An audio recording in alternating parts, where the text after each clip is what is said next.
All right, the topic being structures for settings. I could start from here, but I will actually at the same time move quite quickly and I have too many windows open. I'll start from here. It's a better idea. So I'll tell this story, which I've told several times, but it's a good startup because not everybody has heard it, because I do think it's telling and sets a useful premise, but I keep it short. Um, so like, how do settings come along as structures? We could also start from what they are, really, or what we could conceive them to be, because the word, while being very established in certain fields of game, is culturally creeping in, because gaming discourses or discourse of gamers is becoming more and more present. But first of all, while it's interesting and I think useful that there is this double meaning, like settings, like knobs of settings that you can change for a program, for example, versus settings as a setting of a world. Like in this session, we're more focusing on the latter, not maybe forgetting the first one because it kind of plays with this though.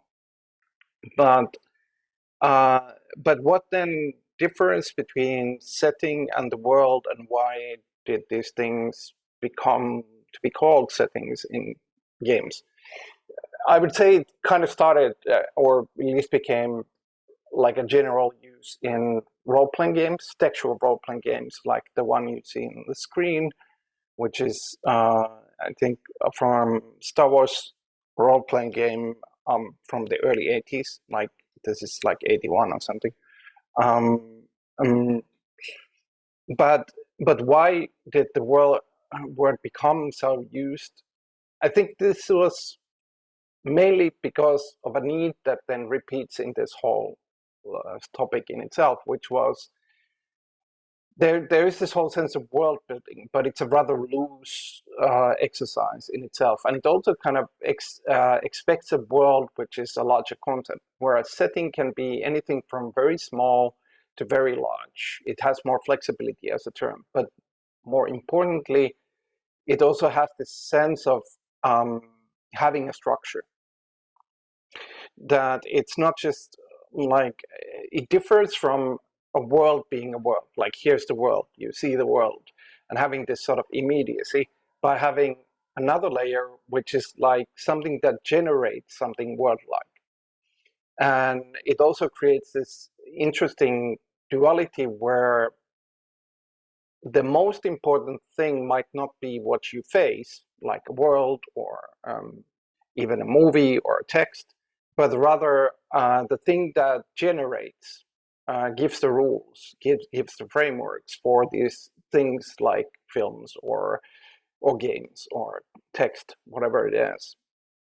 So the setting kind of allowed this kind of add emphasis on that there is a system behind surfaces, and in some ways the system is the connecting element and can produce many different surfaces. But this was not, like, while we have in our culture these kind of thoughts nowadays, maybe more, like this was somewhat an alien concept even in the let's say late 70s, early 80s. And then the story, which starts from here, is that Star Wars, as we now see it as a setting, like we can think of that as a setting that maybe everybody knows in some senses, that if you're looking at a Star Wars movie or reading a book of it or a comic or whatever it is, or playing a game, and that's not Star Wars as a whole. Rather, it's a particular surface, like an interface that connects to a larger Star Wars. Like, oh, now they're populating this planet, and this then means that in this other movie, where I also saw this planet shortly, is now affected by what I'm seeing in this other, say, a game. in itself. In this kind of mindset, you're already operating in a setting. But this was not how Star Wars was when it began. It was a series of movies. Series, yes, but a series of movies with a sort of sense of a world behind it, but kind of created slapdash. And this was apparent in the fact that when they finished the third movie, that's the Return of the Jedi, they considered the series done for, at least for now. And they started selling the license very cheaply. So rather than thinking of it as something continuing, it was something that was more on the shelf. And the next possibility would be a next series of movies, wasn't the setting. But because they were selling it cheaply, there was a possibility for people who were coming from these Dungeons and Dragons circles and wanting different games. They wanted to make a Star Wars role-playing game. And they were able to buy the license for the whole world of Star Wars, which now would cost, I don't know, billions, like literally billions and billions, quite cheaply. And therefore write anything into this world because Lucasfilm didn't care. And they produced, I don't know, dozens, maybe 20 or so books under the title Star Wars, the Role-Playing Game by West End Games, which we're seeing currently on our screens. And as you can see, this is rather different than Star Wars that we know. Like, here's a planet generation system. And okay, now you're generating a planet, but wait a minute. First, you have to think about the genre, keeping it space opera, which is the genre name given to Star Wars about this time. Actually, I don't think it was an original. So now you have to set certain principles before you generate the worlds for yourselves. And then you go, actually then, like you don't just make any planet, but you make, you think about the functions, but then inside the functions, you have modifiers and you have incompatible conditions, like, so you consider those alongside the principles, and then you roll dice, and so it goes. And this is many, many, many pages, and this is just one book. And of course, some of the other books were more like describing existing things, like how long does this species live, and what do they drink in the morning, and whatever, all of that. So they made all of that, and then at some point, Lucasfilm got interested, like because they saw this books, and they invited people who made these games into Lucasfilm to tell them what is this and how does it work. And then they told them, like really, that you're running this system, and as a game master, then you can, like, if the players decide to go on a planet with a lot of Wookiees, no worries, because you know that Wookiees have this festival at this time, and this is the kind of wood carvings they make, and whatever, and then can utilize this as a basis. So you're moving in a living world, and you're capable of operating it because you have all these tools of X amount of books. And this became a kind of seed for Star Wars to actually reconsider its position as a media, or conglomerate of media, to the point that they decided to kind of think about its resurgence in a different manner, and started a series of novels. And it's even told by the author of the first novel that he was to write a novel for a different part of the Star Wars world than what's in the movies. So he was given two things: the movies, the three movies, and all these game books, and said, okay, that's your material. So in this sense, this book, a game book series that was written outside of Star Wars, became the canon alongside the movies of what Star Wars is. But it also set a different kind of process, which is now what we see today behind Star Wars, that it actually has this sort of, rather underneath there is the system, or rather a setting that in itself generates different things out of itself. And now we, of course, see another entity inside of the Disney conglomerate, Marvel, doing the very same thing, and the movies being, rather than just series of movies, having this sort of crossovers, etc. Of course, taking a lot of learnings from like comics ways of cross breeding, etc. But also from the sort of experience that they had with Star Wars itself. So, but that's an example of a kind of cultural growth, because we could start to then evaluate things that we are visiting or experiencing now in culture. And if we think of how many of them are behaving like settings, and then compare that to years ago, or say a few decades ago, it's quite a remarkable rise. Of course, there are these things like Game of Thrones and Lord of the Rings, but also like if we think of, well, actually many of the games are turning themselves to also behave like settings, that they're not just one game, but they produce many games, and then they produce TV series like League of Legends did recently, or Dota 2 did also, and that they approach themselves like also like creating this sort of setting like existence, also Dark Souls, etc. and so on. I could go on. But this is a cultural growth that hasn't really been a major talking point. That actually there is this different way of treating the medium or mediums that we have, and there's this sort of different structures growing, and the growth is rather staggering, really.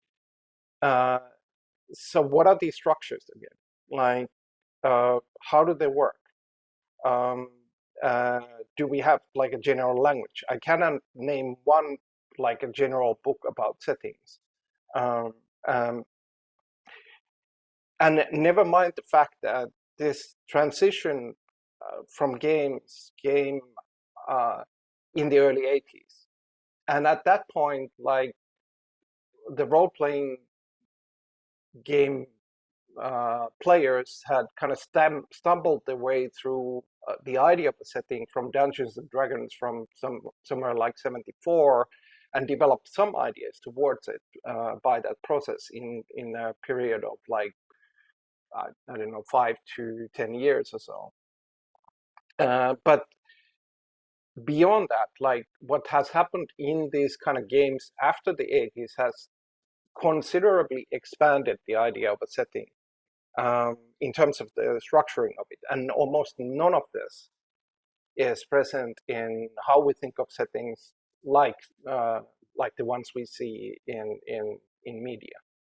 So what could be done with this, like essentially 40 years of development towards this concept in structural terms, and what could it give us? Okay, that's a start. I'm doing too much, almost like a presentation. I wouldn't even say almost like. So I'll shut up for a while and ask for comments, questions. I promise to be less presentational as we move to the structures themselves.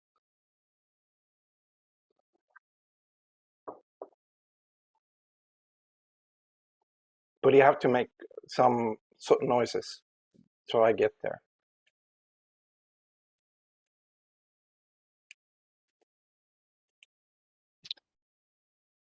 I'll just start quickly with maybe just a note. I look forward to hearing more. But just to say that I like the framing of the settings rather than the world building. I think the settings gives much more of a detailed picture of something. Like there's lots of us. I was reading an article actually, started just before this, about games and world building, and it feels like it's something that is very much present now. Lots of people are talking about it, but it also feels quite scary in this, this idea of, scary, but also a bit sometimes often empty.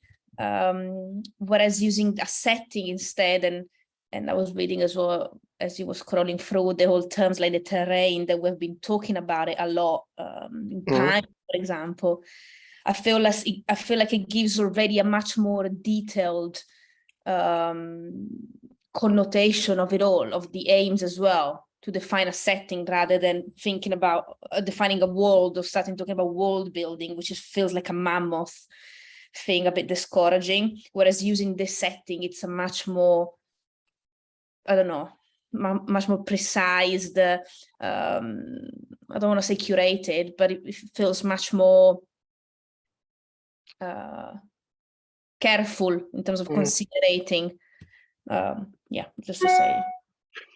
Yeah, and actually, like the one, I agree with you. And then one quality I would also kind of highlight is that there comes this sort of flexibility that setting can be a village, or it can be a house, or it can be really even no place at all, which is kind of maybe I hopefully will end up with it. It doesn't even have to be a place in the world-like sense, because the structures kind of are not limited to that.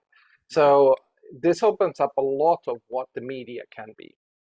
Like setting can really be just even a concept, and grow from that concept like a garden. Like if you stick to the world, it kind of maybe puts a glue on your shoe and kind of keeps you maybe traveling to all the directions. And put on the screen a thing that we'll maybe delve in a second, but I'll leave some room for comments.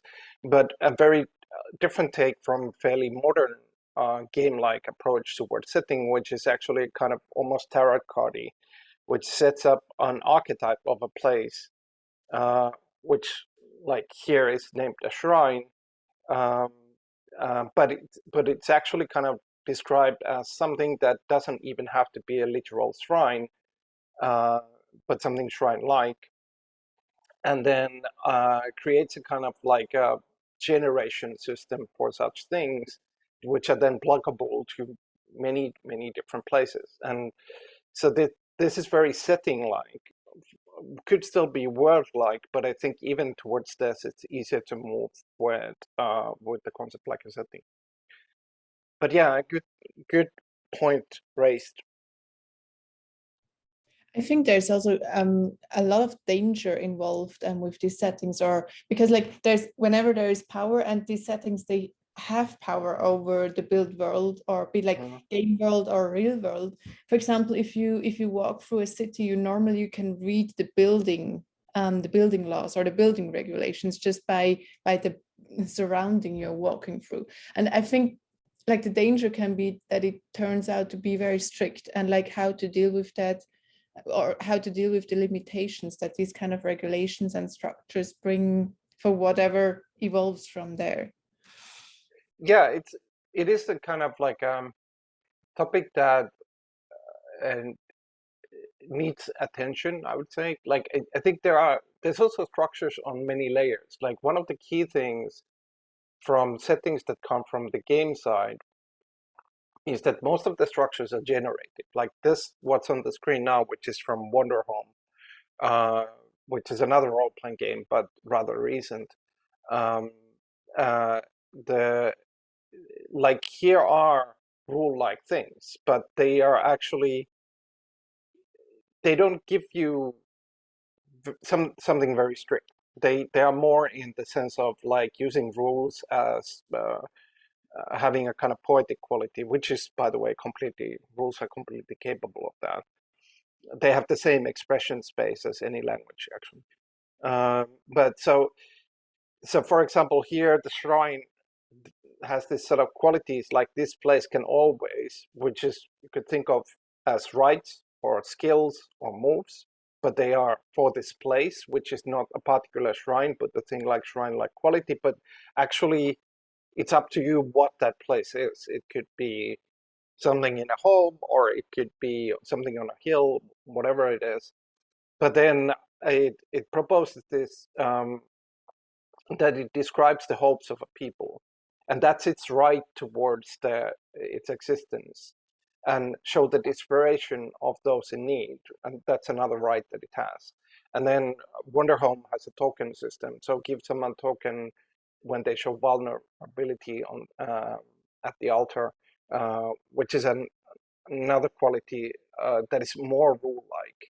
But But here the rules are kind of like, it's almost like they're more like feed something here, take it, make it your own, and that's the position of the rules themselves. But I think you're right that if we think of, say, Star Wars, or any of these sort of more commercial settings, they are much more in this realm of like control, like in this, like who can make it, who cannot, how they can make it, what is the particular race exactly like, and that control, of course, is partly commercial interest and like partly just this sort of management interest in itself.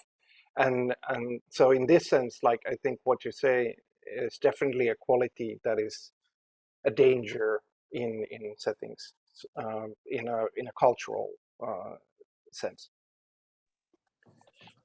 Something I like in this type of like how to say generating objects or whatever kind of is in a sense like their, could I say, combinatory nature, or kind of they are like it's very horizontal in a sense that okay, you have the shrine is now the topic, but with this logic, the topic could actually be, let's say, from that choose two aesthetic elements, you can choose whatever topic, let's say colorfully draped garlands, and the shrine could be moved into that category. And the same with the last category. The name could also be not shrine, but it could be, for instance, the home of homeless god, and so on. So kind of or I see them as very modular. It's not like that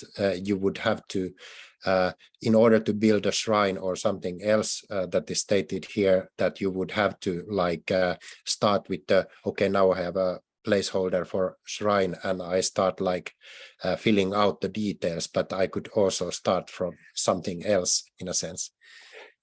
Yeah, very much so. And it also kind of underlines what you're saying, underlines another quality is like there's very much a culture that takes, oh, I like this, I copy it, but I change it. Like actually in my setting, the shrine is it's not so much about, say, hope or desperation or whatever you change, that there's actually no colorfully draped garlands, but you rewrite it because the form itself is so changeable. And this happens, like this is the norm. Like this sort of hacking is to be expected in the cultures that play these kind of games and run settings in this kind of manner. And that maybe kind of allows me to underline, because there are certain kind of structural points I want to underline, because there's a lot of stuff, but and that quality that I first underline is a kind of quality of what I call instancing. And I can use for this like a practical example. We can use actually this one. Is that okay? So somebody creates this, and then somebody likes this, and they create a particular shrine with it. Now, both of this and that shrine that somebody generated in and it was played, and it had, say, colorfully draped garlands, they can write a description of that particular shrine, and that's also an instance. Somebody could then take that shrine that was played and put it in their setting, and other players played, but of course they played differently. And in these two different settings and two different games, probably different things happened at that shrine, but that's okay because they kind of exist as instances. But at the same time, these instances can turn into types that they can be copied. Like, okay, so somebody else took it and the way that was played and used it in their setting and in their game, and something happened to it. Maybe the somebody else again takes that and makes their own version of it. Meanwhile, there is another layer where somebody takes actually these rules, as mentioned, and changes them and calls them shrine something, like maybe, I don't know, shrine of thought, and changes the text in itself. That's another instance, because then somebody can take that and use that to generate a place in their game. And somebody could take both their Shrine of Thought template or somebody could take what happened in that game and take that particular Shrine of Thought that was generated. So this I call instancing because it has this quality that every time something is created, whether it's created like this, like text, or inside a game, it kind of creates this sort of sense of an instance that can also be a type. That is like it is a moment in somewhere, but every time that it's copied, it behaves like a type, that there is an infinite amount of versions of it that set up relations but allow for new possibilities. So, and this happens quite a bit, even though it actually doesn't have concepts towards it. Like even in the kind of these sort of gaming circles, people really haven't kind of let's say enough at least gone like a step back and ask what's happening. Like what's happening in the sense that somebody creates a particular village and a place there, and then somebody takes that village and creates a completely parallel version of it, and that is inserted into another world. In one of these worlds, the village or particular buildings are destroyed in that village, and somebody decides that it also happened in my world because it's interesting, or my setting, and somebody else doesn't, and all of this works. Like it's a rather interesting cultural possibility of sharing in terms of media, and this kind of quality of instancing that behave like types. But it's hard to find similarly versatile and flexible ways of using that beyond this sort of setting cultures, nerdy role-playing game cultures functioning over the internet. But this is kind of like everyday happenings inside some of those. So that point, like instancings that behave like types, is one of these first highlightings as a way of thinking about the things that one creates, and a quality that can be given to them in settings.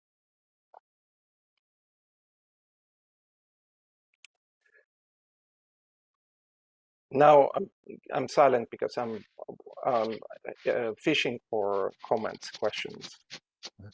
One other comment, I really also find it very interesting that in those like where you can select from multiple answers, there is always this something else of your own invention, kind of making it possible for the, how to say, for the seed or the code for the shrine in this case to change and to grow and kind of and also like adapt.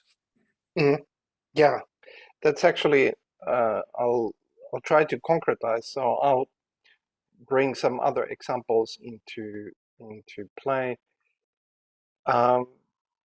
towards seeds and adapting. So this is from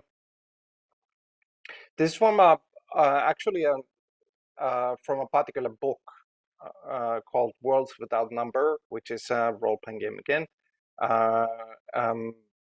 But this is actually brought from the book, made into a script that allows for generations of that are generating different things that are actually kind of lists in the book itself. And these are very much seeds. So, okay, so here is terrain. It has the system of like generate a feature, a danger, a use, a recent event, population, antagonist, quirk. But then, of course, if you generate, say, religion, its structure, guard's origin, significance, desires, clarity, guard's role, portfolio, strictures.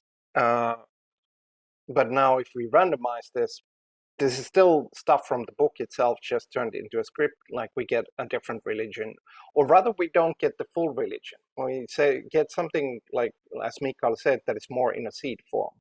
we cannot run the religion from here. The religion, just like in the earlier Wonderhome example, actually has to be like composed out of these parts. These are more not even Lego pieces in the sense that you only need the Lego pieces. They're more seed pieces that they have to be grown out of this.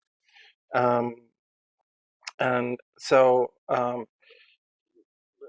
in like religion that that has multiple pontiffs is different from single pontiff that has a god that empowers those seeking revenge for wrongs. Um, that's the same versus like multiple pontiffs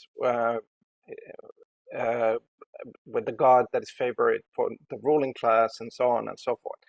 But there is the same thing for a temple called village, city, tribe, ruin, and this is actually not even very much. Like I could show you other books that are hundreds of pages of just generating like really whatever you can think of, or a 20-book series running on thousands of pages, just generating different things, which are all seed-like in this manner. So this is kind of like, I think, fleshing out more material towards what Mikael is underlining here. Hopefully, at least. I was thinking about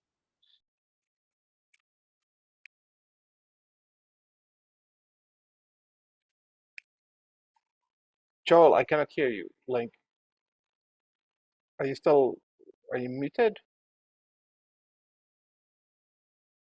Can anybody hear Joel? I cannot.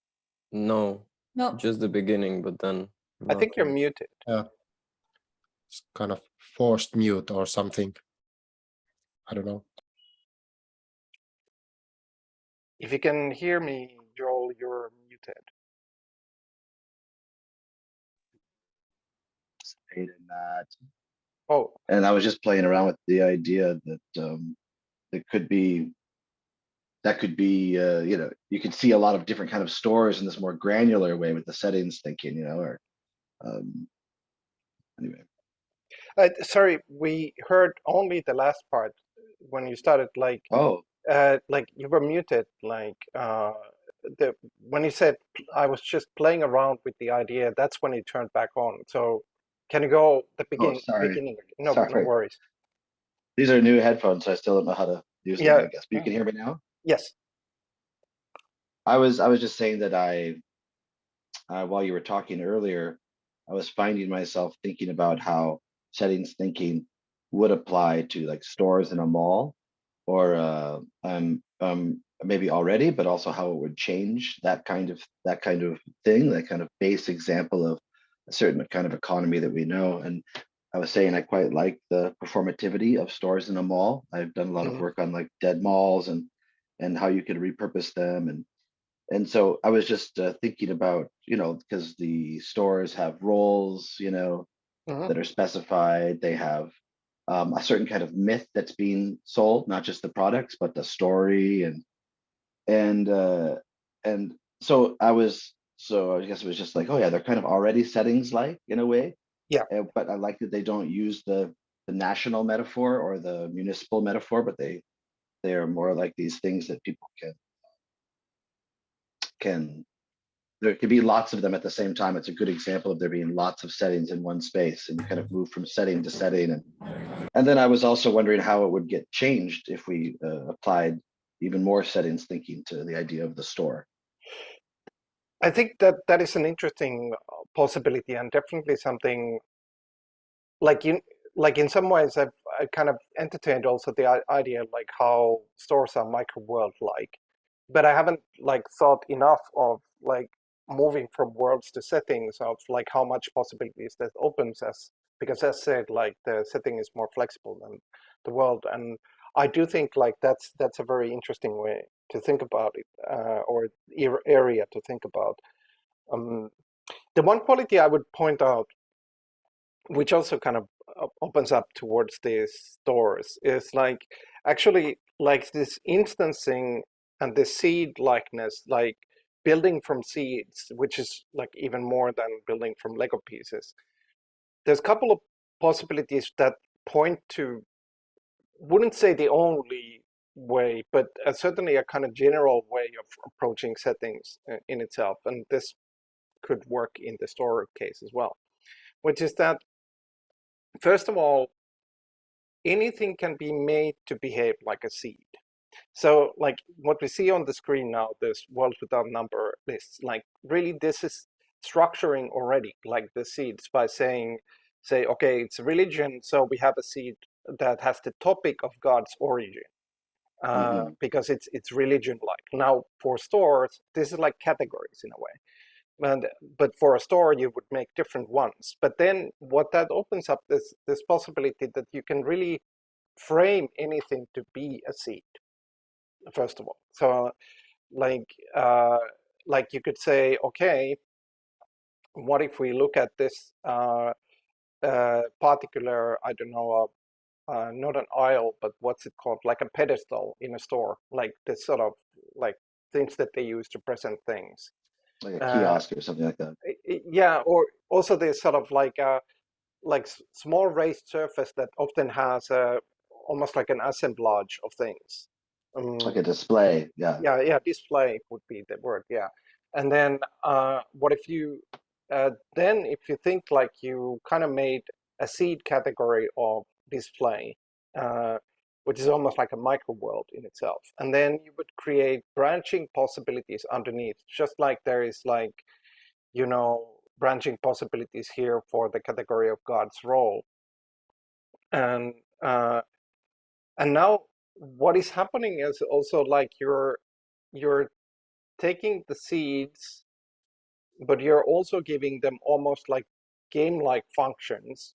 And then this opens up the possibility of thinking that like not only can you make these seed-like pieces and give them roles as they already have here, but then you can think of utilizing those seed-like pieces with these roles in a kind of a game itself, which is kind of already happening in this worlds without number idea, without it being thought in that manner, that in a way, like utilizing these to generate something is a game in itself.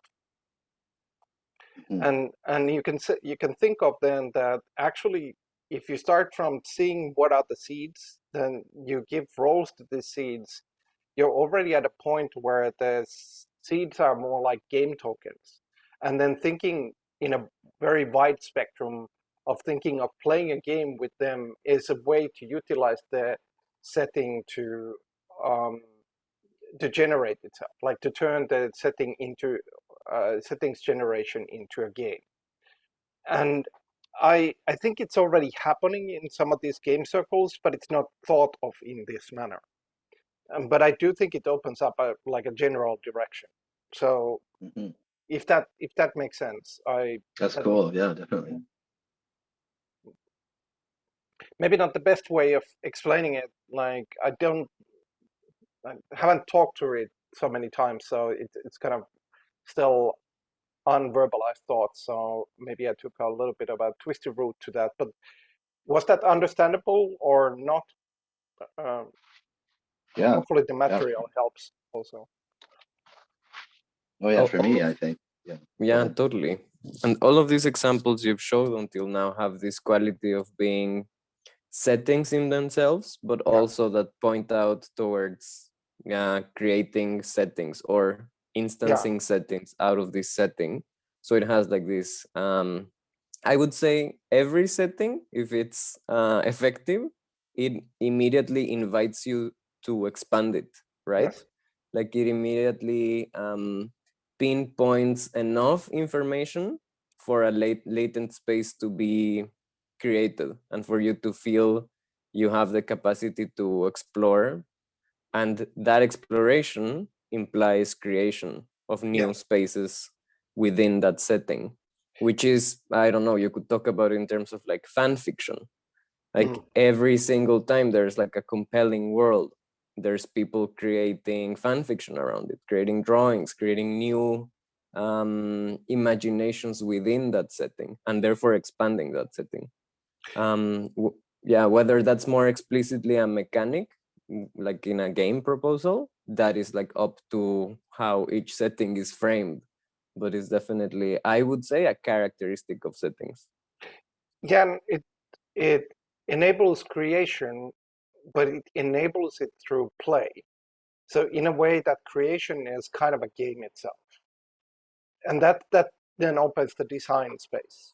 Like, so in a way, like said, that this kind of quality is happening already in these things like the worlds without number. The game is like, how do you make this religion is kind of already play.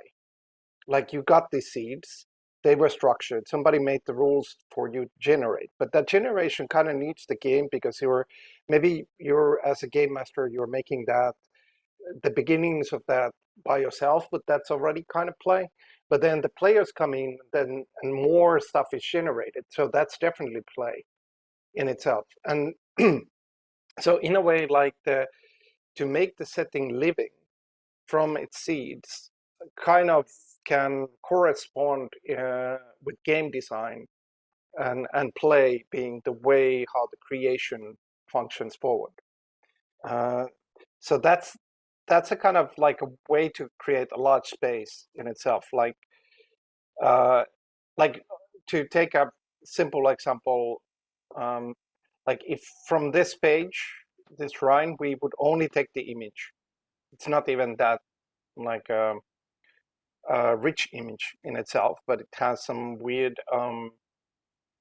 totem-like figure with the leaf on its head, I think, and then 3 different either matchsticks or candles, and then this sort of a bat. But okay, what if I now set the move that everybody describes 1 sentence about this, just this image, and then we could even do that, but like, let's just fast forward.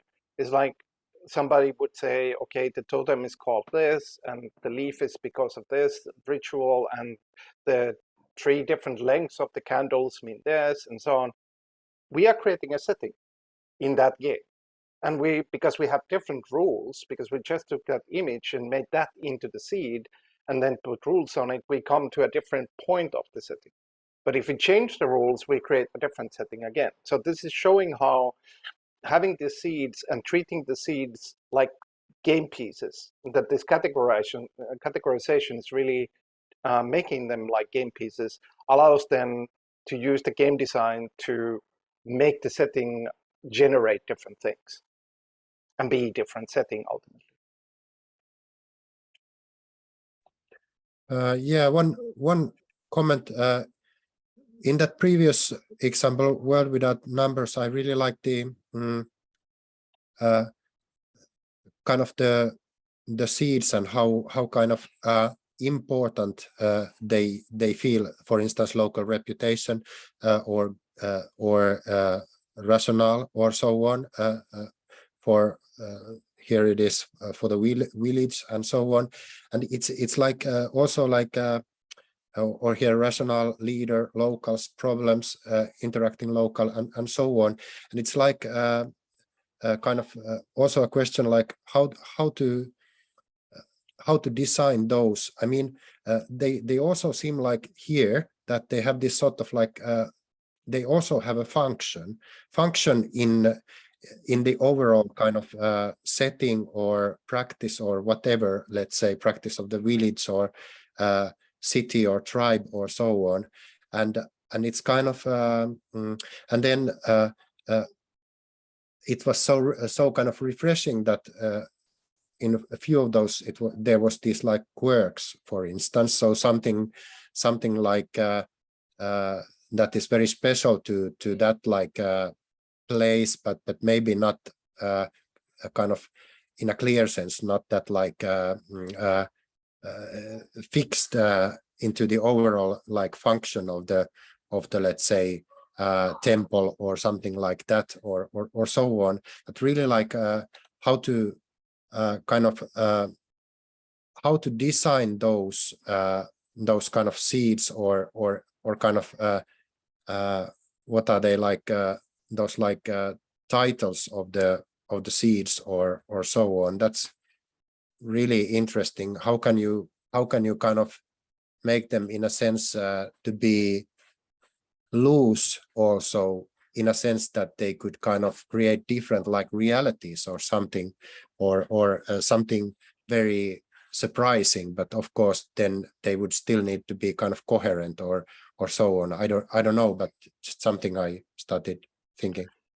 No, I think you're already thinking ahead, because this is kind of where I was going with this, but it's nice that you're already seeing the bridge, you know, like because this is a very interesting area in itself. Couple of things I would say, like you can also make them not loose, or you can combine things that are very loose or a little bit loose to very strict. No, it has to be exactly this and so on. Like, and that can work, or actually is part of the design space, part of its possibilities. Like here, all the things are relatively loose, mostly because these are serving a particular function. These are kind of like composite seeds to be seeds. Like if we take the village, which I think is like, I have my opinions on worlds without a number. I think it's, but I do think it does certain things fairly well. I picked it for an example for a reason. And it's also a great example of the new old school. It's more from the old school game design, but kind of new lens. But one of the things like here is it's very much kind of recognizes its role is like it's creating a composite seed out of this village. It doesn't give you the whole village, but then it kind of creates this sort of seed framings categories to make the composite seed to be a good for growth. Because the whole idea is when the composite seed is ready, like this random selection in this village, then it should serve the function of somebody actually making a village out of it with details and so on. But there could be other approaches. Not everything has to exactly go to this role. Let me see if I can pick. I have too many screens. Okay, let's go here. What would I pick?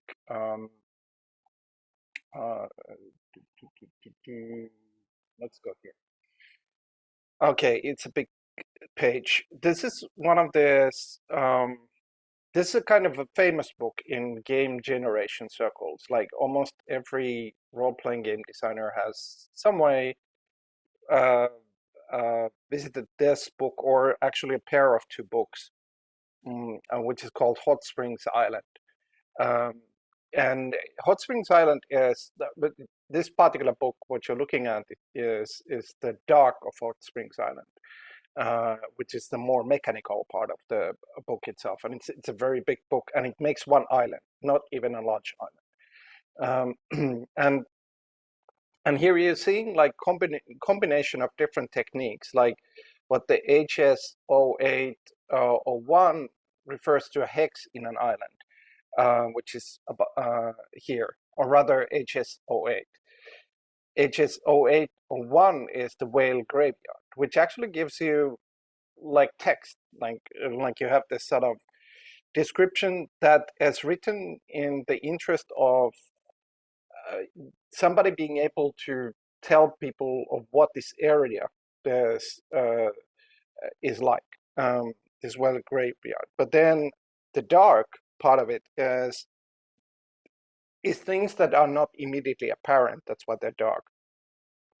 But rather things that then come through play and further discovery. But then beyond that, you have like this whole listing, which is random numbers of encounters which are made for this particular area, but they describe creatures essentially. But then they also set random conditions of what are these creatures doing. So you might see a boar, but then the boar might be doing territorial display, or be wounded, or sleeping, or whatever it is. Like so like here we are already seeing multiple systems, including graphics. There is, of course, in the other part of the book, there is a whole island, and then there's other chapters for factions and a lot of things. But you also get this part here, which is in the, let's see if you can see the highlight, like I'm meaning this part. Um, like here you just get these words, and the words are more like things that you should be thinking, adding in when you're describing the place, like another kind of a seed type, which is like mention undergrowth or think about undergrowth, or there's screeches. Maybe it's because the jungle is closed that there are screeches. So then you can think, well, the jungle is closed, screeches, so I make like you hear some screeching bird calls, like disturbingly large birds. Like the vegetation is abundant and so on. So we're seeing this sort of like a, once again, how there's the seed likeness to the pieces, everything is generative, but also like how they take on different roles to serve the purpose of how the thing is generated into existence, which in this case is wanting to create a rather complex, small little place in a island in itself. And the whole system, of course, is creates a very lush and detailed possibility of working with one island, really. So it's another kind of a take on how there is a lot of intelligence about designing and playing with this, which once again hasn't really entered culture and hasn't really been thought of, like, hey, this is a lot of knowledge about how to do, let's call it living media or living art or living representations. How could they be used more generally? Because they could. It just isn't something that has been really considered so much yet. I think one really interesting thing about this particular example relates to one thing we've said a lot about settings being a network of scenes. And it strikes to me that this is being like super specific about how to create scenes, which are there then contained in this setting that is the whole book, where you start to build the world scene by scene, where you can like specify mechanics that help build each scene. For example, these beast encounters, and how we've said before, as in for settings as a latent space, you pinpoint certain elements that you can sort of rest upon, and then you can explore the space in between. So if you have undergrowth and screeches as pinpoints, you can complete the space in between through imagination and play, create Yes. that scene. Yeah, it's really nice. And it also shows like how, once again, like once the design space is opened, like changing the rules in a game-like fashion changes the setting. Like what if you set a rule that you have to use these words like the undergrowth and abundant, or then the place that is generated is different. Or if I refer back to the earlier example, the simple one where there's an image and then the rules are everybody makes a sentence about it. What if it's like any image, but then anybody can write the text on it, and then the others can rate those texts, and those that are more rated become closer to the image, but then that starts to grow a setting of images and text.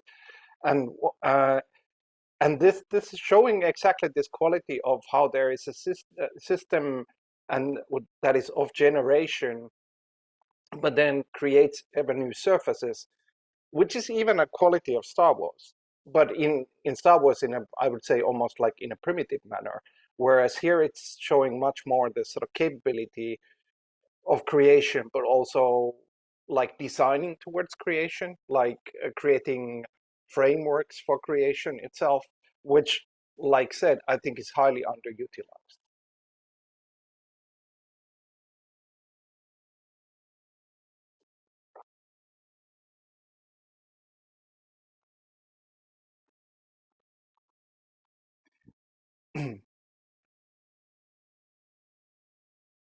But hopefully that kind of angle is somehow visible, because what I'm trying to kind of open up here is like if one would think about design of settings, what could be like a general entry point which would allow you to see a large scope, a flexible scope of design, which is not to say that you can it's actually that scope is towards designing more particular approaches, like even there's like image plus text forming a network of images and text, which then becomes setting like, which can be a world but doesn't even have to be a world, might be a particular design, but it comes from that kind of design space. And once you have the sense of a design space, you're able to do these designs themselves. So yeah, but if I'm too pedantic, let me know. I probably am, but just to take a couple of other examples to populate this space. This is a book called Woodfall, which is a mini setting, really. And you can see this is a graphic from Woodfall, which is really already in this terminology and this sense of the, once again, an RPG book. Like it even has this sort of diagram of like what to do with Woodfall, and it says it's a mini setting. Run a standalone or drop into your world. Like here's your campaign, which is a game campaign. Blend over the themes, cross-pollinate, and link the mini setting themes and characters to larger setting, which is then delved more deeply into the book in later book itself.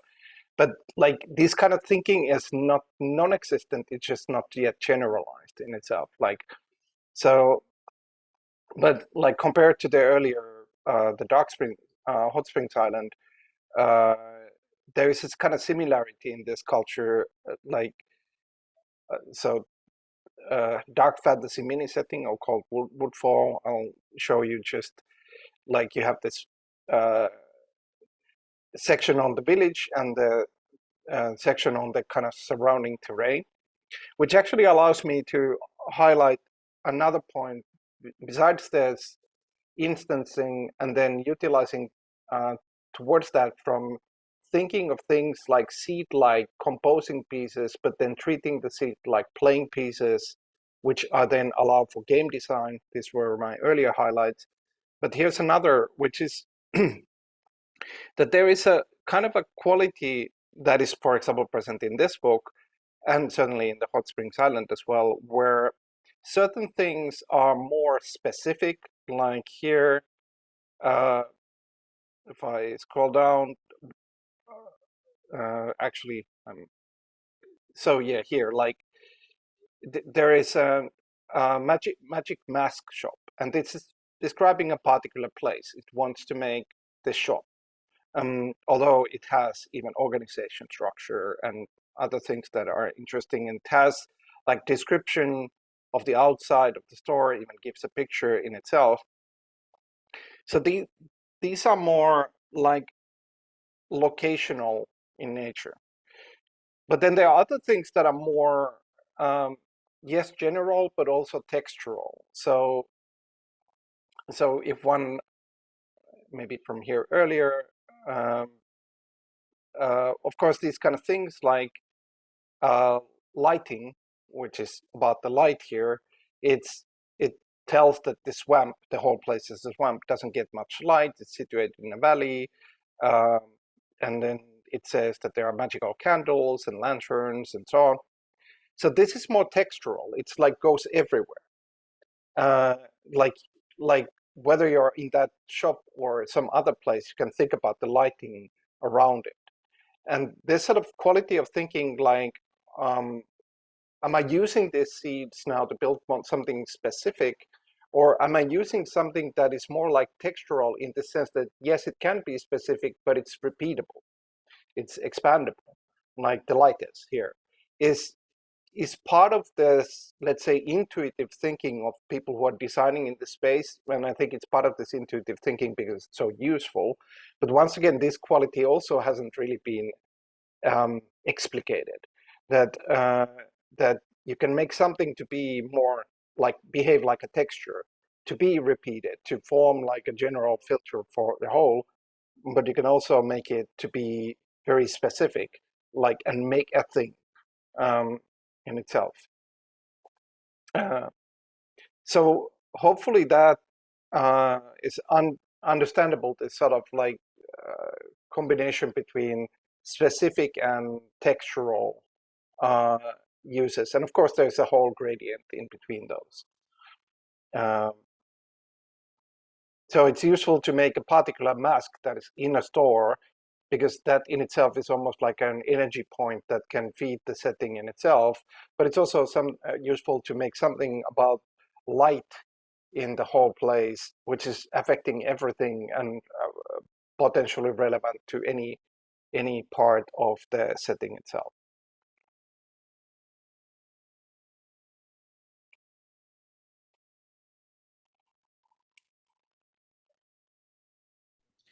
I think there are even more dimensions to that. It's not just about being specific or textual. I mean, for example, you also can define how someone is moving through space and like create or add this timely component. And then like, I think this entire structure that you were describing right now, there are just more dimensions than you do. Yeah, agreed. Like, actually, since you have that thought, and like, could you describe how it kind of appears to you? Because it sounded to me like you have a sense of it, and because I'm talking too much anyway, but your sense might be different and therefore valuable. Like, how do you see these dimensions? So I came to that thought just before, because I was thinking of like what fascinates me about all of this is like the self-reflexive design. Like, for example, if you have one of these structures or rules, they are kind of created to enable a bigger design, and or they are created in order to create. And like how I see that, like, it opens up.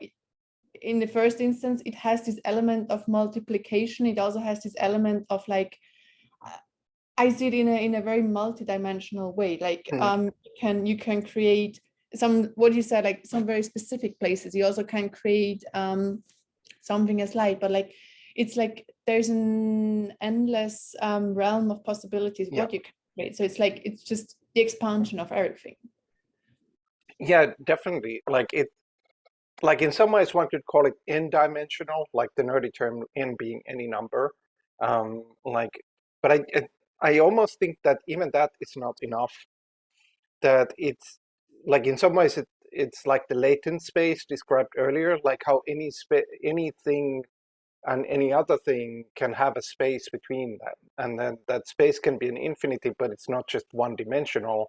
It can have many directions, and I don't know if we have even a concept for that, but like it's not just about dimensions. It's more like just being capable of expanding from any point, and like any point can be a space, which is like the only concept that comes to my mind now is the monad, which we have talked about earlier, the Leibnizian monad,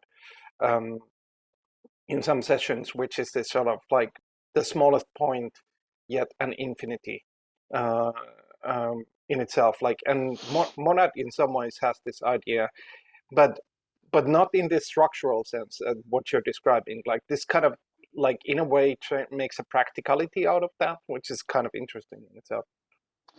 Can you hear me? Is my headphones working? Okay.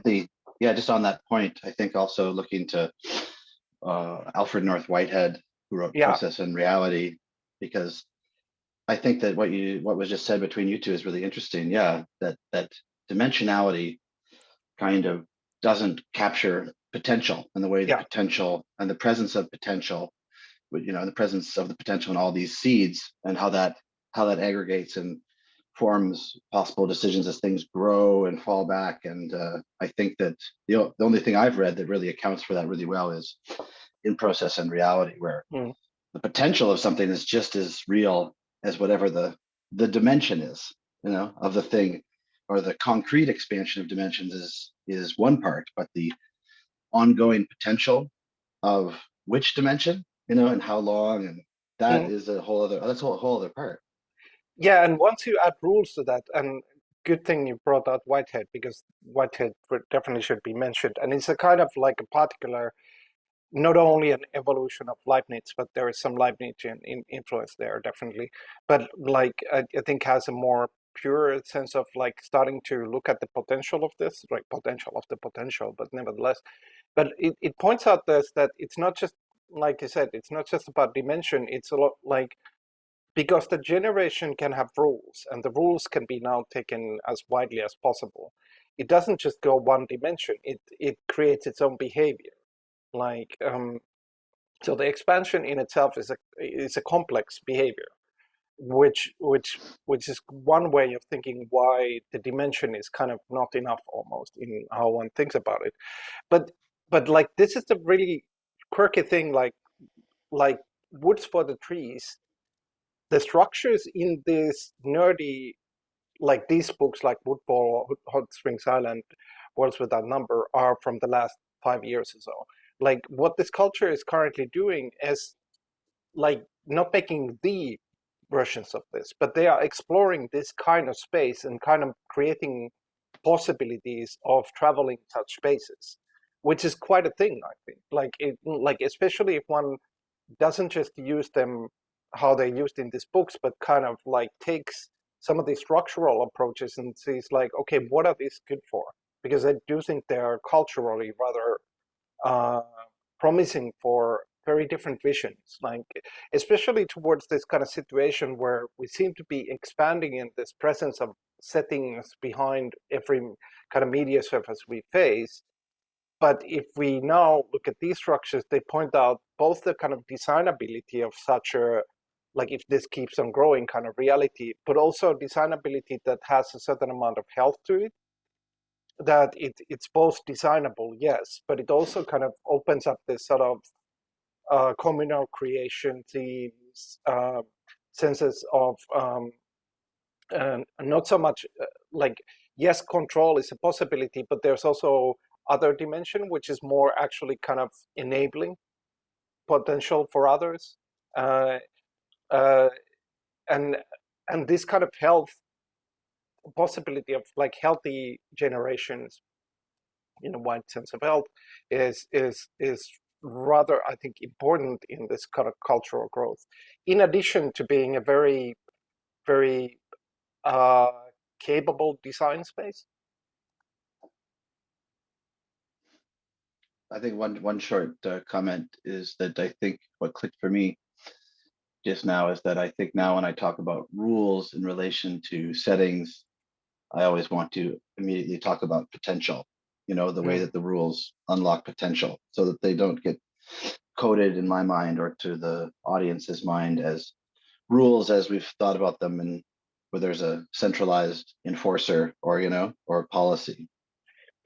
That's actually a good connection, and we should preach on that, because like one of the XORG thematics is this sort of dyadic analysis towards actual and potential, which is also not really used in game analysis, but you can even take any traditional game like chess, and you can say like any state of the chess is actuality. But then there is a potentiality which is kind of clear cut. It's like it's potential that this piece can move here and this piece can move here. That's a potential space. And then, but the piece moving outside of the board completely is not in the potential space. So it actually points out how useful it is to think in terms of actual and potential in terms of rules. And of course, chess in itself is a rather rigid example, but it's a good example to understand this dyadic behavior or pattern in itself. Like, but you can see it also here, like in a way, like. And it's also pointing out how the potential can be an interpretative space, that there is an actuality of if one like these things, these worlds without number, these are actualities, like seeds that are actualities, but then they form potential, but that potential doesn't have a limited space. They are somewhat anchored to actuality if you're using them, but where they go is not like so limited to chess, but it's still behaving like actuality and potentiality. Like that's telling something of the usage of them. And I think this totally breaches with Eva's idea of the self-reflectivity and this as settings as this.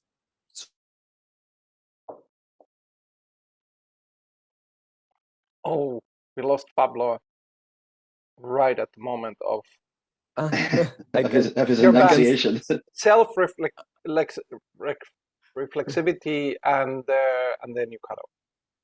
I can still hear you. Can you hear me now? Now, Can yes. hear you. Yeah.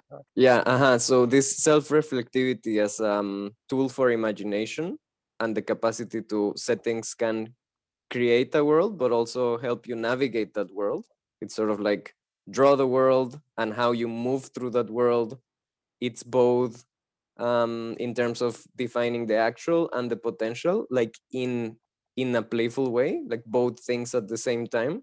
And I think that's really like it's a characteristic of the setting to have this duality of holding the actual and the potential at the same time. Yes, I would agree. Yeah.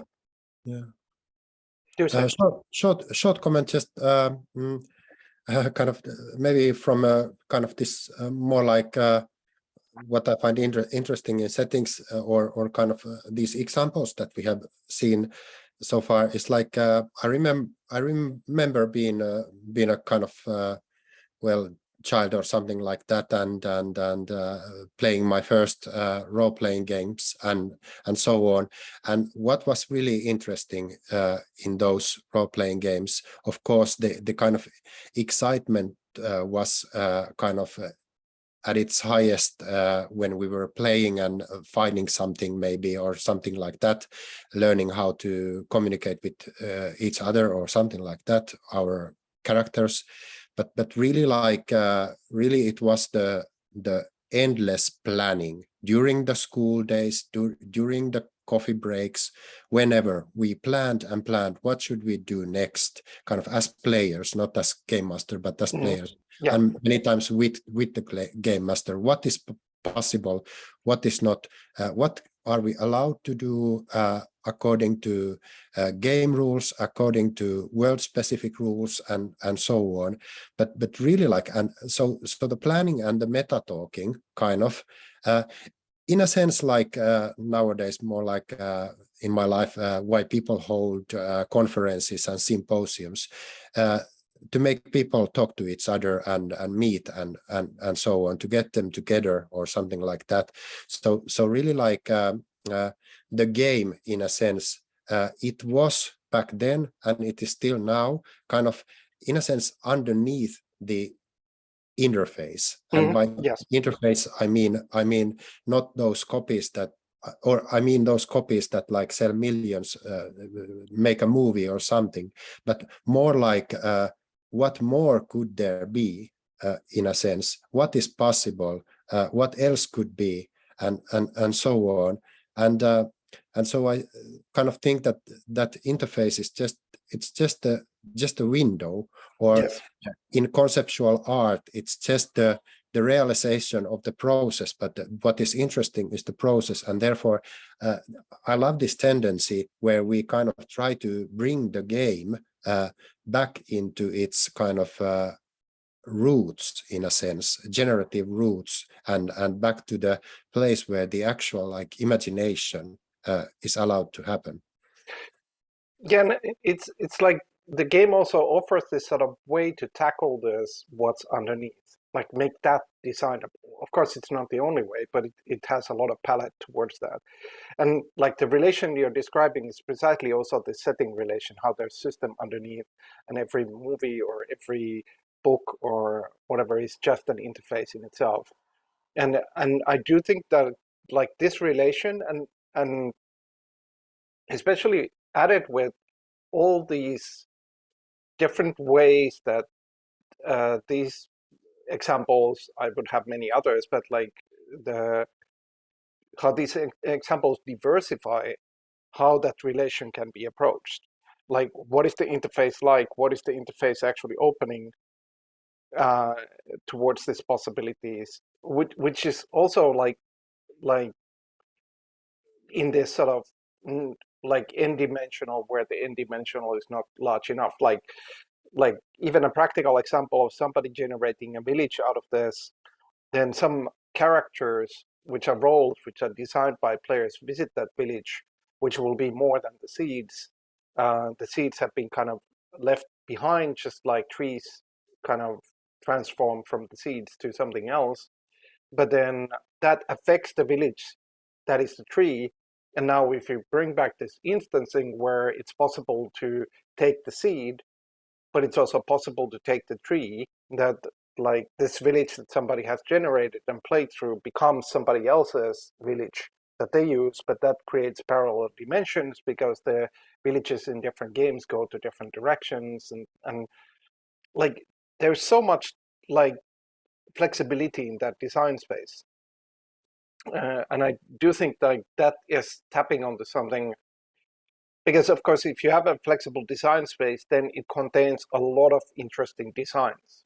And maybe the interesting design can simply be like a minimalist version of, like, say, an image. So you can write to it, and then that allows to create this sort of expanded composites of things that become islands of their own, and they can network in different ways.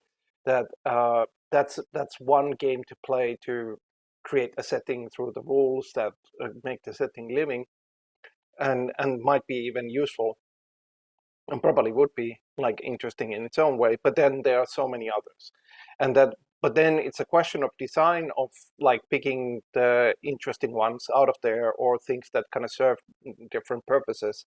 But they do exist in that design space. That is for sure.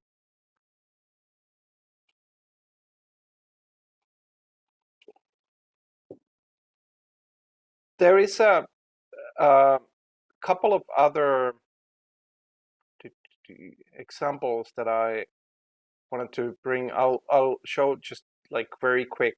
Well, I'll start maybe with this one. So these will be kind of anecdotal, that I'll just populate the spaces with. So this is Lysergia, which is like highly influenced by surrealist processes RPG. And I wanted to, like, I could take a lot of here, but like here's I took the how to play part. The gameplay goes like this: you create a world map, your version of Lysergia, which can be made of any image or a combination of images. You go around the map, randomly generating places, people, interactions. There's a whole list of generators that utilize the image, but then generate more on it. You create scenes on your journal as automatic surreal text. So after you generate it to an image, adding a place which is like similar random lists as many of these others, and people and interactions, you actually play by writing automatic text. And then you mark those scenes on the map, which then, of course, create depth for the image being a map. Every scene provides you with a corollary, an outcome of this interaction. I won't go to the rules of that, but that's essentially like consequence of that scene, which is a further way to provide depth on the world, and that then you use this sort of corollaries to build a totem, which is a whole other set of rules, and you keep drifting as long as you wish, and you can come back at any time. So here are rules that, once again, not going to the details, but like you actually start with images and some random generators. You play by writing. But then those writing are written on the text, but then you have goals, which is another XORG classic tool, of kind of creating outcomes, and then utilizing those outcomes to build totems, which become your shelter, and then you're utilizing that to kind of create a sense of places that are yours. And all of this is, of course, still setting with these rules in and of themselves. And and creating a very different pathway through those. Once again, a game from the last maybe 2-3 years, and very different take in itself. But and having its own systems, like for example, how do you travel the world itself, or how do you create a world as land masses and things like this. But to point out just this sort of different direction, like if you make the play automatic writing and you make the goals into ultimately totems, it creates a very different outcomes. But then my mouse cursor decides to behave. I'll show this. So this is a classic book called Tome of Adventure Design, currently being made into a revised version. And it's a classic because it's one of these like hundreds of pages book that just generates different things. It's not like, it's more like serving particular games than giving them generators on choice. So this is locations, structure, description, structure, feature, second word. So it might be a feature is a bitter apprentice, sorry, and then so it's an asymmetrical bazaar of the bitter apprentice, for example. But like this goes on and on. So now we are in missions, which are kind of quests, like capture and hold an archaeological dig.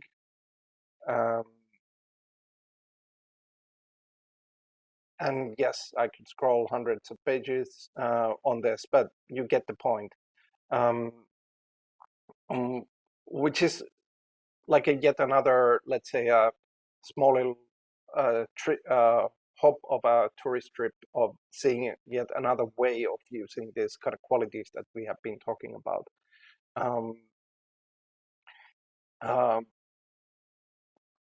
Random acts, dangerous practical jokes. Of course, the numbers here are dice results, like you're throwing different dice.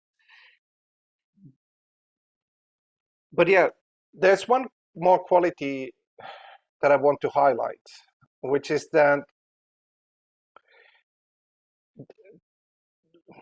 kind of further flexibility, but it's not that one needed more flexibility, but it's a useful one, I think, nevertheless, which is that also a contrast to traditional world building, sorry, which is that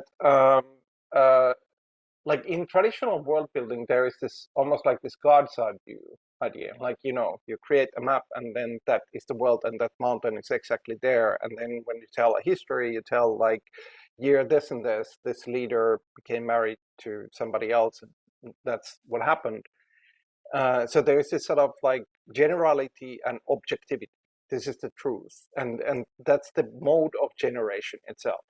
But what has been a feature in the recent developments of settings is actually kind of going opposite of this in two ways. Like, first of all, rather than going global, you make local. Like if you come up with a plant, for example, a particular piece of vegetation, then your first idea is to apply it in, like, say, a particular island or even a particular spot in an island. You can later make it more general, but like that allows you to retain the flexibility that you're not like putting shackles on the setting itself, so to speak. But then you also make them subjective rather than objective. That is, like, there is this particular plant that you made and you made it grow in this like particular island in particular nook and cranny of it. And then there is this one villager from the island that has tried to plant and tells that it gives you vivid dreams. But that's subjective opinion. Like, it might not be true for everybody else. And all of this is really why it has become a kind of tendency is a kind of like ability to like not just have this sort of binary knob that something is true or not, that you turn it from 0 to 10, but rather actually kind of turning first to 1 and then maybe 2, and having actually 2 knobs of similar kind in a very fairly simple sense, because we do understand the difference between objectivity and subjectivity, and we understand the difference between global and local in the most local sense potentially. So that's another pair of dimensions that is useful for thinking of settings, and that is worthwhile to highlight in itself. And all of this is not saying generality bad, but it's more saying that like really it behaves like a knob. Like there is this potential of controlling that maybe this effect is only in this part. It could be made to the whole part, but it's always possible to put it into certain limitations in and of itself.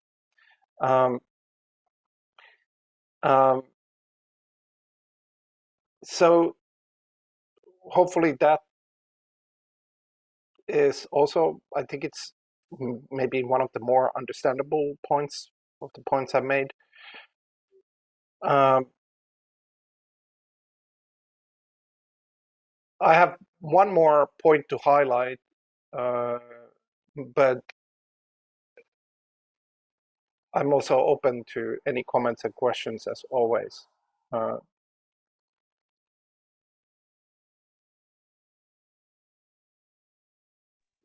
Or I would ask. be in, yeah, I Jason. would be interested in if we can use the setting as a filter, or think of an example that is not so directed towards specifically world building, but maybe through the lens of setting, analyze something else and see how it changes, something like that. That's a good one, yes. So couple of examples of that. Like I use a simple route first that allows me to make the last highlight at the same time, which is 2 birds with 1 stone kind of thing. So, so other area which many of these games put a lot of emphasis on is like creation of a persona. But I don't think it's an accident that there is a lot of overlap between creation of something word-like, setting-like, and then creation of a persona, because they're not necessarily that different. And like you can make something that is word-like into persona-like, like it's an event in a world versus it's an event in this person's history. Simple example. Um, um, so so in this sense, like that's already showing that there's more flexibility here in and of itself. But then to take another example, I want to make this sort of concrete. So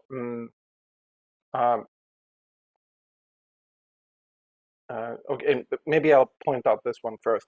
So this is the one highlight I wanted to make, and it happens inside the character. So I make the point now, which is that this is from another underground classic, which is the Psyrun game. But it's what made it one of the reasons why it was kind of known classic, that it had a very systematic way of using questions as a complete guiding mechanism. Like the whole game is run by questions and the style of questions. It wasn't the only one that was in this kind, but it was one of the most systematic in itself. Like also every chapter, title of a chapter in this game is in a question form or something like "I have questions." Um, uh, so here, like there is this quality of like what the question can do is, I would kind of like in the sense of a setting, I would think of it or put a metaphor of a road sign. Like, you know, you're on a road and then there is a, maybe there is a road, or maybe there's not even a road, but there's a sign pointing that direction, then there is something describing that direction in itself. And I do think questions behave ultimately in this manner in terms of their definition, that there is very much definition in the question itself, but it's more directional. So uh, so like if you take a question here, like this game is quite aware of the kind of way question can designate directions. Like when you say, when did I learn to fly? You've already said certain things like you can fly in itself. Or how do I know what's going to happen in 10 seconds from now is already setting preconditions of you having this knowledge. But then it's also like, as like road sign pointing out that there could be like practical infinity of reasons of why do you know what's going to happen 10 seconds from now. And this opens up this sort of like a tool towards settings in terms of like question structures, but which are not only questions, but similarly behaving definitions that can have this sort of quality that they're more pointing to a direction, but actually opening an area, which in itself is not set yet.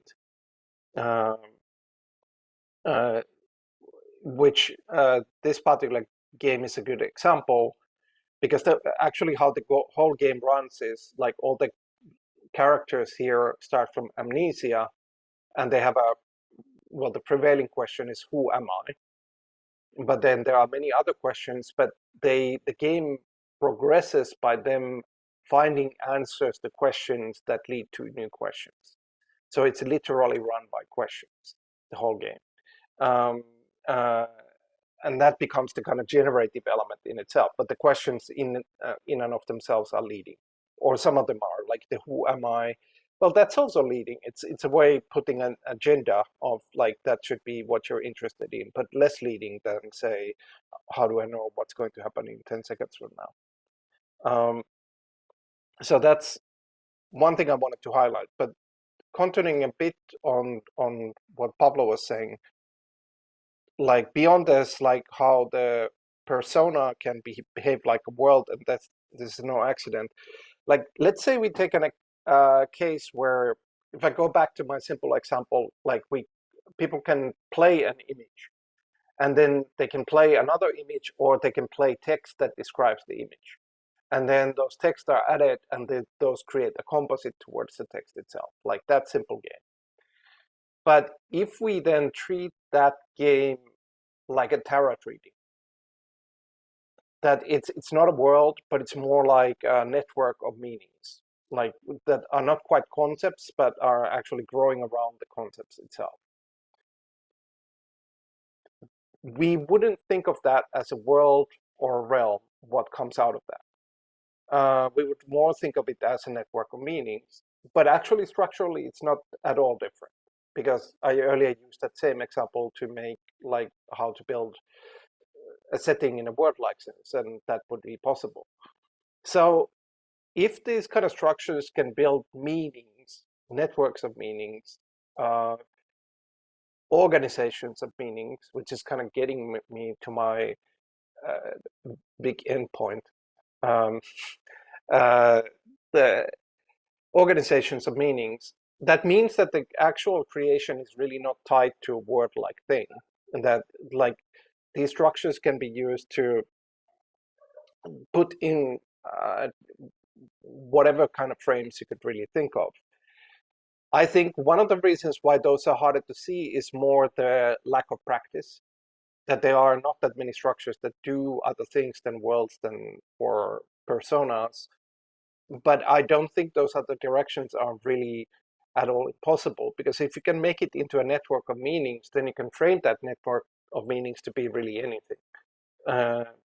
That's a quality that I think is just a practical question of how do you frame it.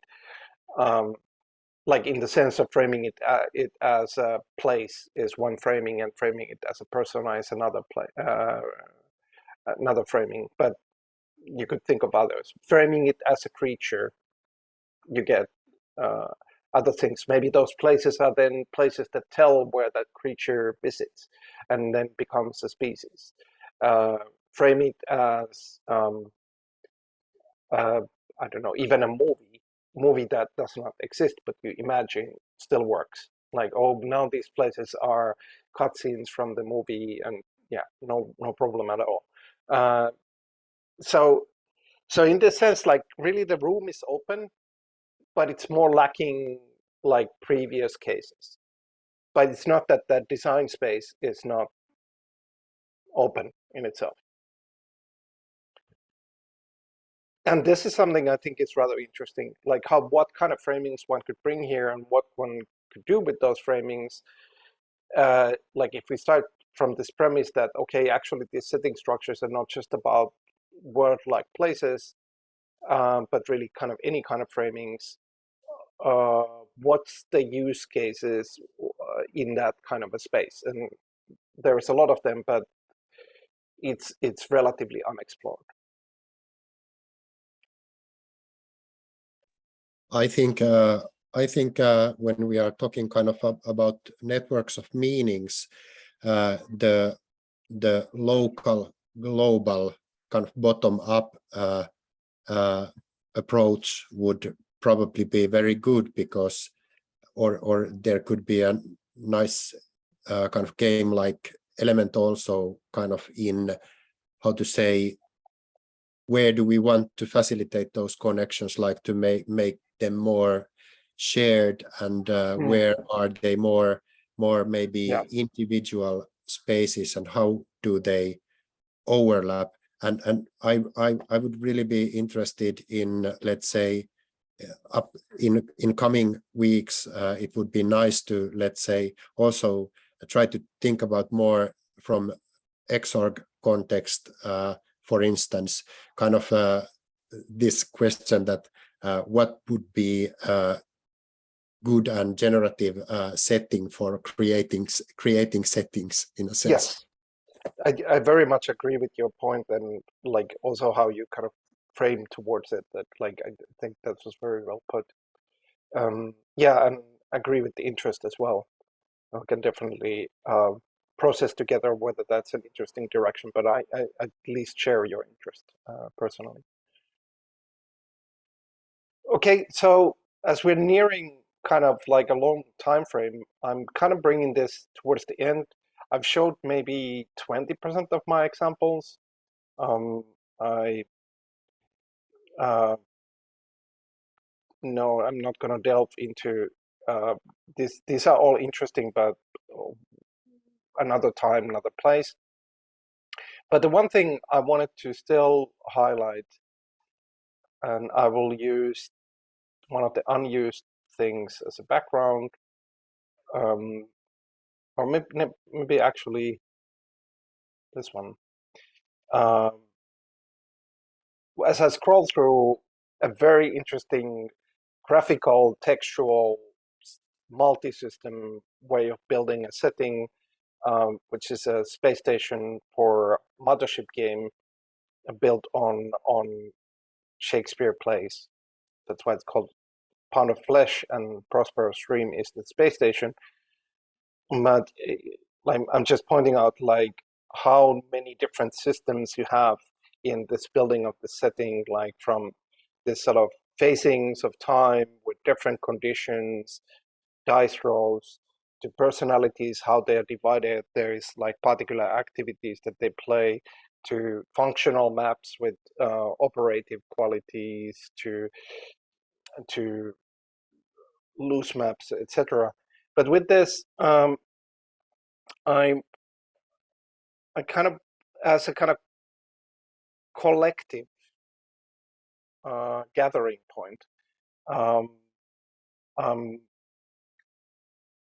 I would propose one thought, which I think holds, at least for me, after thinking about it for some days, is that maybe all of this setting, is actually kind of an excursion or exploration towards a particular direction, where we have discovered that a medium and everything that goes with that concept, like, which is, but it's commonly still has this sense of a representation, that the medium kind of behaves like a surface and has a surface. It's an image, or it's a film, or it's a book, but still has surfaces of text. What if a medium in general could start to behave like an organization? That is, the medium itself is at heart an organization. Aren't we really talking about that? Like, it's organization where the pieces of the medium have rights and roles and act against this, just like the playing pieces in a board game have rights and roles against each other. But that opens up the sort of, let's say, a large Venn diagram towards what the XORG has been thinking about organizational structures and the kind of directions where we found there.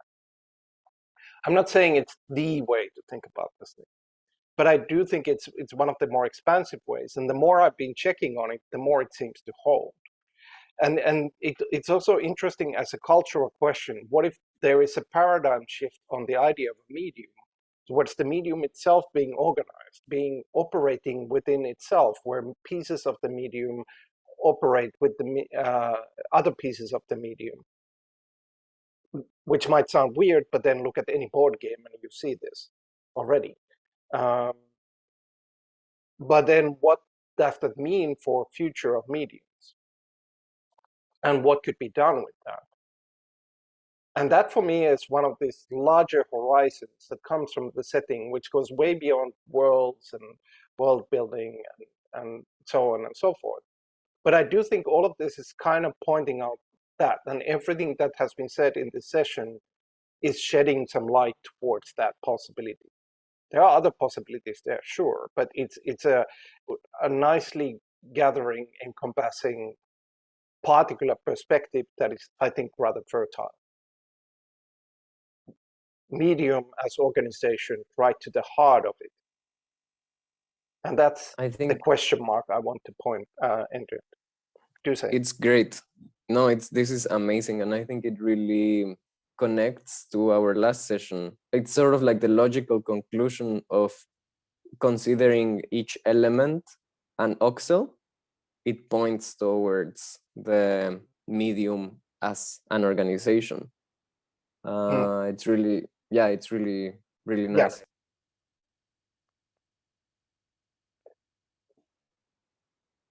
But that's what I had in terms of, I mean, like I said, there's more material, cool material, if you ask me, even, but that's maybe for later. But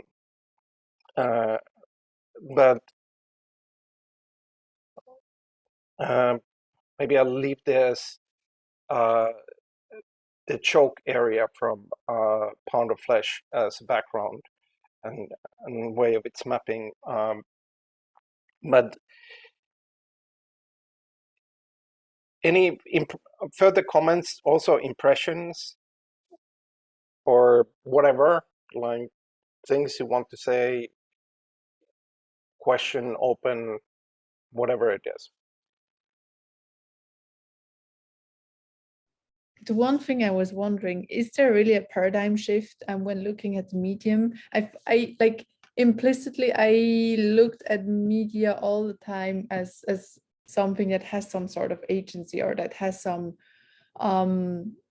structural behavior that, as you say, that behaves as an organization. And I wonder, like, wasn't it like that already all the time?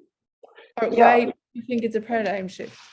I think, yeah, to a certain extent, yes. Like, first of all, like any medium has to have an effect, otherwise it would not have a worth as a medium, or any instance of using a medium has to have an effect. Like, if it has no effect, it has no reason to exist, like effect in the widest sense.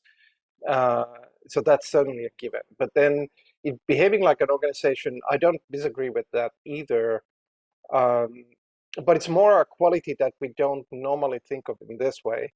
But this is more like how, if that direction that kind of exists as a strain, let's put it that way, in mediums, what if that is turned into like an emphasis, and what if that quality is starting to be built upon in rather practical sense? Like in a way, like if you take this, say these settings and what is happening to them in these game cultures where people are sharing places and moving in different parallels and making pieces, and those pieces becoming part of other pieces, it's still very different from, say, a painting. Uh, or any other kind of traditional medium in itself. It is something that shares qualities of this sort of, we can kind of travel halfway if you think of a board game and think of the pieces being kind of mediums in and of themselves. It kind of gives this idea of that, but it's way further than that. So I think it's more like maybe it's a pragmatic paradigm shift that if you take that approach, then you will actually start to see the potentials of mediums in different ways, or it starts to open doors. I don't think really any of the sort of meaningful concepts are making something completely new. Like I don't think also paradigm shifts are really about something utterly new. They're more shifts. Like shifts is a good word for them precisely because it's about not so much jumping on empty, but more like moving the perspective a bit. So yeah, I do think these qualities exist, but I also do think like actually utilizing those qualities or starting from those qualities leads to a rather significantly different take on what these mediums can do. I have a comment. Sorry, Oh, you say. You go. It's okay. You go. Oh, I was just going to say very quickly that I kind of like it in a sense like being very emergent, but not only that, but like in a sense like capable of like also kind of, how to say it, evolve its own like technology or kind of kind of to program its seeds and all that, like how to say, to, if you think about it as a kind of this sort of like living organic frame or something like that. Behave like an organism and like a network, like having both qualities. No, yeah. Yeah, I wanted to make a comment that's that I want to just like work out a little bit here, like on the comment about you're saying, you know, this kind of being a new take on medium itself, and I think that the natural response is and which I had too, which was to say like, well, doesn't medium already do that with all of its rules and all of its functions? But then, and this is kind of maybe what I want to explore a little bit, I think about like the history of media, mediation, right? Which we think about it as exactly what was said, as having agency, and oftentimes I would say you can almost see in a negative way, right? Like in the way in which mediums foreclose upon what's possible to be made precisely through their kind of a kind of creative and agentic abilities. And so then it strikes me of like, oh, so it's actually like I think it's a historical move, in a and a kind of an ethical move, or I want to think it in that way in terms of media studies, and think about specifically the parts of this that are about that are necessarily open source, which is not our current reality and hasn't been the reality of ownership models,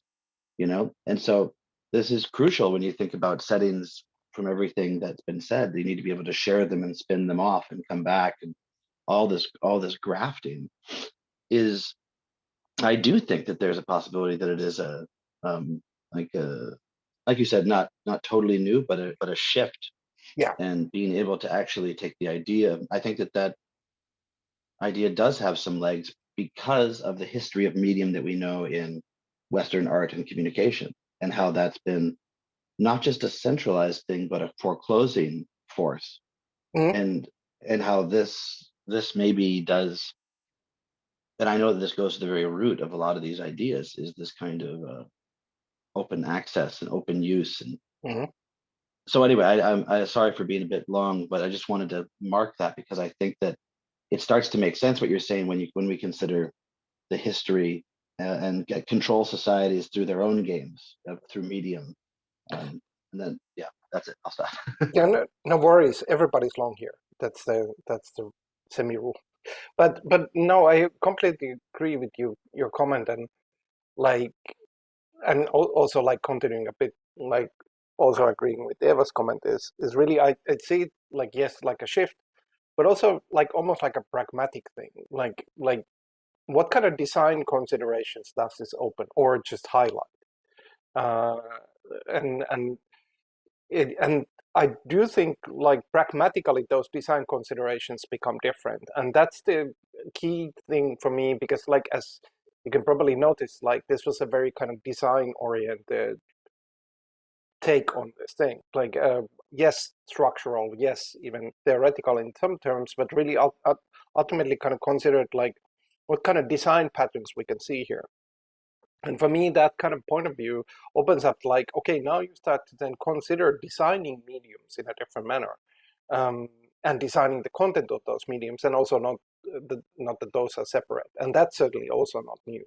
Like art in itself, from conceptual art, has suddenly entered this, like the art being both creation of the medium and the content of the medium. But it kind of expands from that, and kind of, and that question of like what kind of design considerations come from there, and what kind of places of designing mediums that can take us, is something I do think, like if that's practically pursued, leads to probably directions that are at least uncommon. Doesn't really matter if they're utterly new, but I do think it's a possibility in that space. It puts you in a rather unusual, uncommon uh, direction or perspective of design.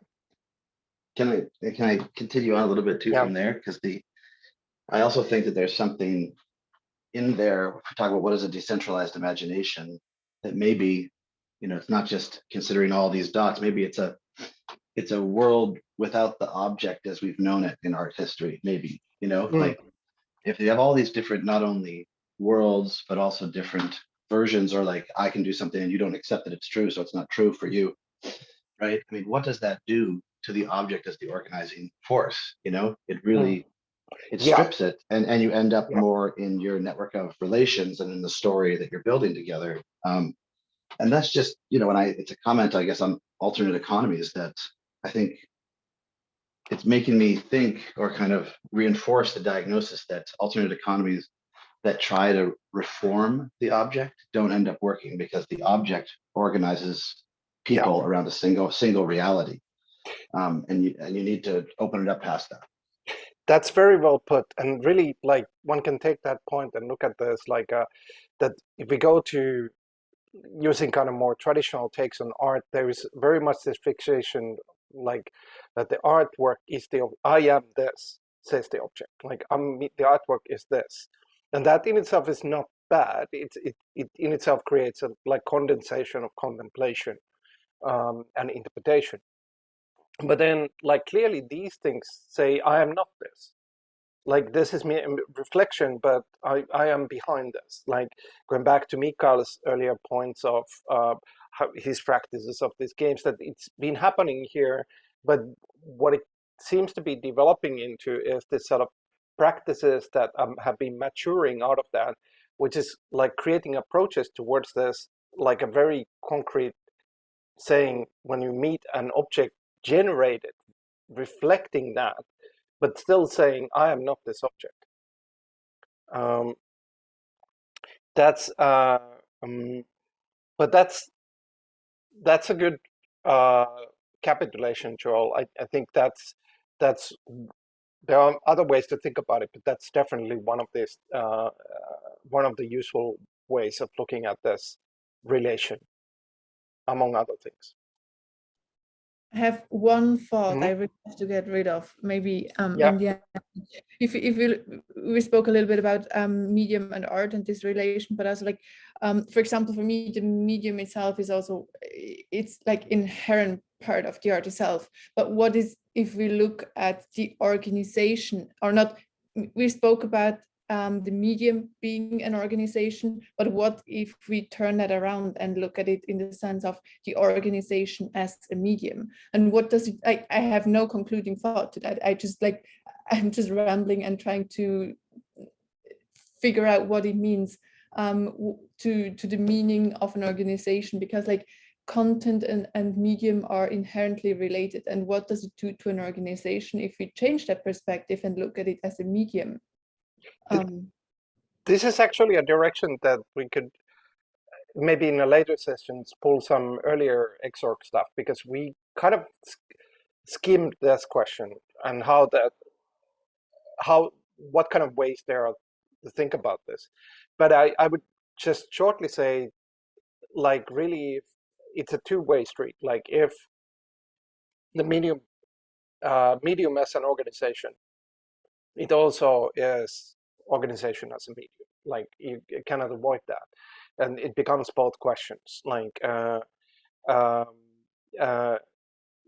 but it's also like these behaviors that we tracked here. How then the medium is a system, and every time you meet it, you meet a reflection of it, not the thing, not the object that is the thing.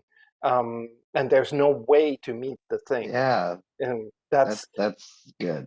That's really, and that's your situation towards it.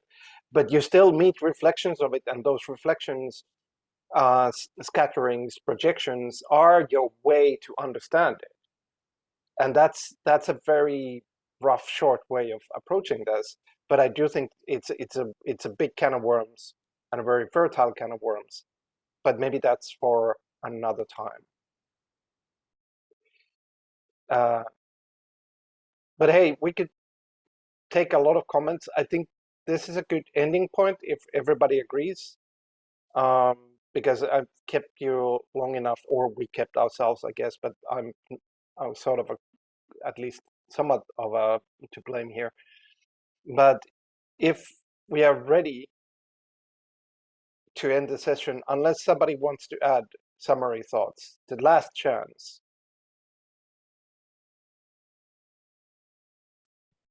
I'll just say that there's so much to think about. It was so rich, and I'm not there yet in being able to make any sort of resume or concise sort of train of thoughts. But there's so much in here, in this, especially, you know, to all the idea of around the medium being the organization, and as well thinking about what we've been discussing all this time as the organization as the medium instead, sort of, which is, yeah, I'm struggling to put my head around. But yeah, there's definitely something in there. Maybe next session I'll be more capable of explaining what there is. Now I just feel like I've been struck by a lightning, sort of. Well, sometimes that is a I feel good you. place to be. Do say, Joe. Oh, I was just saying, yeah, no, that's feeling great. Really appreciate being exposed to what you guys have been doing in XORG, and yeah, fabulous thinking today. Yeah, lots to think through. And thanks for taking part. And like I said, it's a big topic, and we could have gone even more concrete.